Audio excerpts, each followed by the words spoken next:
అంజనశ్రీ వ్యవసాయ క్షేత్రంలో నేను ఇష్టపడి నాకు చాలా ఇష్టమైన మొక్క ఒకటి పనస మొక్క. పర్యావరణానికి ఎంతో మేలు చేసేటటువంటి మొక్క. ఒక ఇంటెన్సివ్ కేర్ యూనిట్లో ఉంటే ఆక్సిజన్ ఎలా లభ్యమవుతుందో ఈ మొక్క కిందికి వచ్చినట్లయితే అంతకంటే ఎక్కువగా అంతకంటే విలువైన పరిశుభ్రమైన ఆక్సిజన్ మనకు ఈ మొక్క కింద లభిస్తుంది. మన శరీరానికే ఎండలోకి తిరిగి వచ్చి అలసి సొలసిపోయినప్పుడు ఈ చెట్టు కిందికి వస్తే ఎంత ఆహ్లాదంగా ఉంటుందో అది చెప్పనలవి కానటువంటి విషయం. పనస పండు ఇది ఒక ఫ్యామిలీ ఫ్రూట్. ఎంటైర్ ఎంత జాయింట్ ఫ్యామిలీ అయినా 20-25 మంది ఉన్న ఫ్యామిలీ కూడా ఒక పండు కోసి పెడితే ఒక 2 రోజులు తినొచ్చండి ఈ పండును. అంత పెద్ద పండు ఇది. 20-25 కిలోలు ఉంటుంది. పనస తొనలను తినొచ్చు. తర్వాత పనస గింజలను కూడా చాలా ప్రోటీన్ ఫుడ్ అది. వేయించుకొని తినొచ్చు, ఉడకబెట్టుకొని తినొచ్చు, ఏ రకంగానైనా పనస గింజలను తినొచ్చు, కూర కూడా చేసుకోవచ్చు. తర్వాత లేతగా ఉన్నప్పుడు పనస బిర్యానీ కూడా వెజిటేరియన్స్కు ఇది ఒక అద్భుతమైన బిర్యానీ. పనస బిర్యానీ మనకు కొన్ని కుటుంబాలలో కొన్ని ప్రాంతాలలో ఈవెన్ రాజమండ్రి, కాకినాడ లాంటి ప్రాంతాలలో అతడు రిచెస్ట్ ఫుడ్ ఏంటంటే అతడు వివాహ వేడుకలలో ఆఫర్ చేసేది పనస బిర్యానీ. సో అట్లా పనస బిర్యానీ అత్యంత శ్రేష్టమైనటువంటి బిర్యానీ. మరి అటువంటి అద్భుతమైన పంట. తర్వాత పర్యావరణానికి ఎంత చక్కటి కొన్ని వందల సంవత్సరాలు బ్రతికేటటువంటి మొక్క మహావృక్షంగా పెరుగుతుంది. ఒక సంవత్సరం ఒక మొక్క నాట్లయితే 50-60 సంవత్సరాల వరకు కూడా ఇది పెరుగుతూ ఉంటుంది. మరి నేను నా వ్యవసాయ క్షేత్రంలో విద్యార్థులు ఇట్లా కూడా తరచుగా సందర్శిస్తుంటారు. వచ్చినటువంటి విద్యార్థులు కూడా ఈ చెట్ల కింద కూర్చొని చాలా జాలీగా ఎంతో ఆ పండ్లను చూసి ఆ కాండాన్ని చూసి చాలా సంతోషపడుతుంటారు. పర్యావరణ ప్రేమికులు కూడా. ఇట్లా నేను నా క్షేత్రంలో రకరకాలైనటువంటి పనస మొక్కలను కూడా నేను ఇంకా నాటడం జరిగింది. రేపు భవిష్యత్తులో కూడా అవన్నీ కూడా వచ్చినట్లయితే మరి పనస కాయలను నేను నల్గొండ పట్టణవాసులకు నా యొక్క వినియోగదారులకు కూడా మంచిగా అందచేయగలనని నేను భావిస్తున్నాను. ఇది నేను 15 సంవత్సరాల కింద నాటడం జరిగింది. ఒక మొక్క నుంచి కనీసంగా ఒక 100 ఫ్రూట్లు వస్తాయి. 100 ఫలాలలో దాన ధర్మాలు ఒక 50 చేసుకొని ఒక 50 పండ్లను అమ్ముకున్నా కానీ 200 రూపాయలకు ఒక పండు అమ్ముకున్నా కానీ 10,000 రూపాయలు వస్తాయి. సో మంచి ఎకనామికల్ వాల్యూ ఉన్నటువంటి పంట. మరి మనకు తెలియకపోవడం వల్ల కానీ, మన అజ్ఞానం వల్ల కానీ, లేకపోతే మరదైనా కావచ్చు కానీ ఈ పంటను మనం తెలంగాణలో నెగ్లెక్ట్ చేశాము. నా దగ్గరికి వచ్చినప్పుడు మరి వినియోగదారులు కూడా చాలామంది ఈ పనస పండును ఒకసారి రుచి చూసి మరీ కావాలని కోరుకుంటున్నారు. నేను మోడర్న్ అగ్రికల్చర్ కాన్సెప్ట్స్లలో పర్మాకల్చర్ ఒకటి. పర్మాకల్చర్ అంటే పర్మనెంట్ అగ్రికల్చర్. సుమారు ఒక 100 గజాల ఈ విస్తీర్ణం లోపల సుస్థిరమైనటువంటి ఎన్నో సంవత్సరాలు బ్రతికేటటువంటి 2 పనస మొక్కలు వేసాను, మామిడి మొక్కలు 2 వేసాను, అల్లనేరేడు మొక్క వేసాను, కొబ్బరి వేసాను, పొట్టి తాటి చెట్లు వేసాను. వీటితో పాటు అటవీ వృక్షాలైన మలబార్ వేపని వేసాను. తర్వాత పక్కన సిల్వర్ ఓక్ ట్రీని వేసాను. ఇట్లా అడవి మొక్కలను వేసాను, పంట మొక్కలను వేసాను. ఈ క్రింది భాగంలో ఇప్పుడు లేవు కానీ రైనీ సీజన్లో కూరగాయల మొక్కలను కూడా పెంచుకోవచ్చు. దీనికి ముందుగా నేను ఏం చేశాను అనేది ఒక చిన్న విషయం చెప్పాలి మీకు. ఇక్కడ ఒక చిన్న కందకం తీశానండి. కందకంలో నల్గొండలో కొబ్బరి బొండాలు పడేసినవి దొరుకుతాయి. అవి ఒక ట్రాక్టర్ తెచ్చి ఈ కందకంలో వేసి దాన్ని పూడ్చి చేసి దాని మీద ఈ మొక్కలను పెట్టాను. అద్భుతంగా పెరుగుతున్నాయి. ఇంకా 100 సంవత్సరాలైనా వాటికి ఏ పోషకాలు మనం అందించాల్సిన అవసరం లేకుండా, ఏ కంపోస్ట్ వాటికి అవసరం లేకుండా అవి చక్కగా పెరుగుతాయి.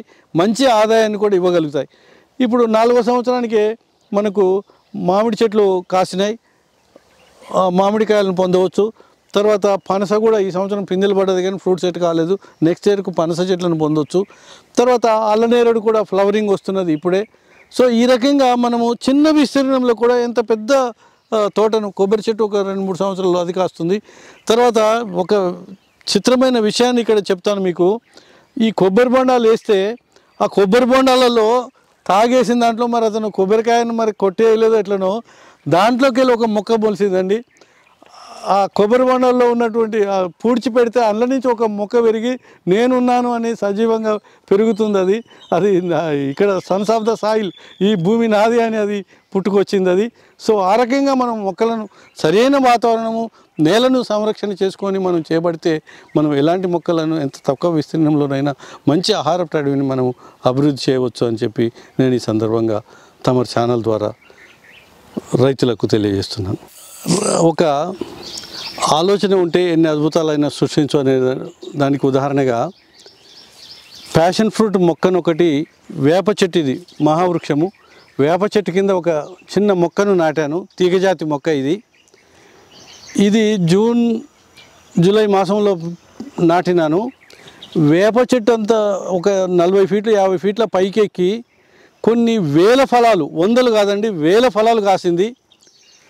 ఆ తీగ కూడా దానికి ఏమీ న్యూట్రియంట్ ఇవ్వలేదు, ఏ కంపోస్ట్ ఇవ్వలేదు, ఏమీ ఇవ్వలేదు. భూమిలో ఉండే సహజ సిద్ధంగా ఉండే మరి ఆ లవణాలను వాటిని తీసుకొని ఈ మిడ్ సమ్మర్లో కూడా, ఈ మే మాసంలో కూడా అది ఎంత పచ్చగా ఉన్నది, ఎంత చక్కటి ఫ్రూట్లను ఇస్తుంది. ఇది కొన్ని వేల ఫ్రూట్లను ఇచ్చింది. ఒక ఫ్రూట్ మనము ఒక 1000 ఫ్రూట్స్ వస్తే ఒక 10 రూపాయల కోటి అమ్ముకున్నా కానీ ఒక 10,000 రూపాయలు. పోనీ మనం తిని మనం చేసుకున్నా కానీ ఎంత ఆరోగ్యంగా ఉంటుంది. దీన్ని ప్యాషన్ ఫ్రూట్ అంటారు, తెలుగులో కృష్ణఫలం అంటారు. మంచి పోషక విలువలు కలిగినటువంటిది. తర్వాత వేసవిలో జ్యూస్ చేసుకొని కూడా వీటి జ్యూస్ను తాగొచ్చు. ఇదే మీరు తాజ్ హోటల్లోకి పోతే వాడు ఐస్ క్రీమ్ మీద పెట్టి 500 రూపాయల బిల్లు చేస్తాడు. సో మనము రైతులుగా మనం ఏంటంటే మన వినియోగదారులకు మనం పండించాలి, వినియోగదారులకు ఎడ్యుకేట్ చేయాలి, వాళ్ళకి అందించాలి. సో ఈ రకంగా మరి అన్ని బాధ్యతలు మనమే తీసుకొని మన ఫ్రూట్స్ను మనమే ప్రమోట్ చేసుకోవాల్సినటువంటి అవసరం వస్తుంది. ఈ సందర్భంగా ఇంకొక విషయం కూడా నేను చెప్తానండి. తీగజాతి లోపల మనకు దేశవాళీ తరతరాల నుంచి వచ్చినటువంటి ఒక విత్తనము నేతిబీర. నా దగ్గర నేతిబీర కూడా వేప చెట్టు పైకెక్కి చాలా దిక్కుల పారి కొన్ని వందల కాయలు కాసింది. మా దగ్గర ఉండే కూలీల కానించి, మేము కానించి, నాకు ఉండే బంధుమిత్రుల అందరికీ కూడా నేను ఆ నేతిబీరకాయను పంచడం జరిగింది. దాని మీద ఒక చెడు అభిప్రాయం ఉన్నది ఏంటంటే ఇది ఆరోగ్యానికి మంచిది కాదని. అది ఏమి కాదండి, మంచి ఆరోగ్యకరమైన మంచి పోషకరమైనటువంటి కూరగాయలలో నేతిబీర కూడా ఒకటి. మనం ఎందుకంటే మన దేశవాళీ కూరగాయలను కొన్నింటిని మనం నెగ్లెక్ట్ చేశాము, వాటి కొన్ని అభాండాలు కూడా ఆపాదించి మనం వాటిని దూరం చేసుకున్నాం. కానీ నేతిబీర కూడా ఇట్లా వృక్షాల మీద, మహావృక్షాల మీద మరి పెంచుకొని మనం ఆర్థికంగా లాభం పొందవచ్చు. సృష్టిలో మనకు లభించేటటువంటి గొప్ప ఔషధ విలువలు కలిగినటువంటి మొక్కలలో అల్లనేరేడు ఒకటి. దీన్నే బ్లాక్ జామున్ అంటాము. చాలా అత్యధిక పోషక విలువలు కలిగి న్యూట్రియంట్స్ వాల్యూ బాగా ఉన్నటువంటి ఫలము అల్లనేరేడు. ఇది ఒక అడవి మొక్కనే వాస్తవానికి. దీనికి ఎలాంటి పోషకాలు అక్కర్లేదు, సస్యరక్షణ కూడా అక్కర్లేదు. బాగా ఏపుగా పెరుగుతుంది, మహావృక్షంగా కూడా పెరుగుతుంది. రాజమండ్రి లాంటి మరి రంపచోడవరం, అడ్డతీగ లాంటి ప్రాంతాల్లో ఒక్కొక్క మొక్క 40-50 ఫీట్ల వరకు పెరిగి మొక్కకు 20-25 వేల ఆదాయాన్ని కూడా పొందేటటువంటి రైతులు అక్కడ ఉన్నారు. ఆ ఇన్స్పిరేషన్ తోటే నేను ఇక్కడ నా తోటలో చాలా అల్లనేరేడు మొక్కలను పెంచడం జరిగింది. మనకి ఎంత ఇష్టమో ఈ ఫ్లవరింగ్ స్టేజ్ లోపల దేశంలో ఎక్కడెక్కడో ఉన్న తేనెటీగలన్నీ వచ్చి ఫ్లవరింగ్ మీద వాలి వాటి మకరందాన్ని సేవిస్తాయి. సో ఇట్లా ప్రకృతిలో ఎంత బ్యాలెన్సింగ్ ఎట్లా అవుతుంది నేచర్ అనేటటువంటి దానికి ఇది ఒక చక్కటి ఉదాహరణ. తేనెటీగలు అన్నీ వచ్చి వాటి మకరందం సేవించి తేనెను మీకు మార్కెట్లో కూడా చూడండి, అల్లనేరేడు మీద వచ్చిన తేనె దాని ఔషధ గుణాలు కూడా ఎక్కువగా ఉంటాయని మరి తేనె వ్యాపారస్తులు కూడా దాన్ని మార్కెటింగ్ చేస్తుంటారు. సో అలాంటి అద్భుతమైన ఫలాల్లో ఇదొకటి. తర్వాత రైతుకు కూడా మంచి ఎకనామికల్ వాల్యూ ఉంటుంది. ఆగస్టు సెప్టెంబర్ మాసంలో వస్తుంది. చాలా ఆకర్షణీయంగా నల్లగా ఉంటాయి. తర్వాత మీకు 200-250 రూపాయలు 300 రూపాయల వరకు కూడా కిలో పోతాయి. హైదరాబాద్ ఆబిడ్స్ మార్కెట్లో 100 గ్రాములకు వాడు 40-50 రూపాయలు ఛార్జ్ చేస్తాడు. అంత మంచి మరి విలువ కలిగినటువంటి పంట నా క్షేత్రంలో బాగా వేశాను.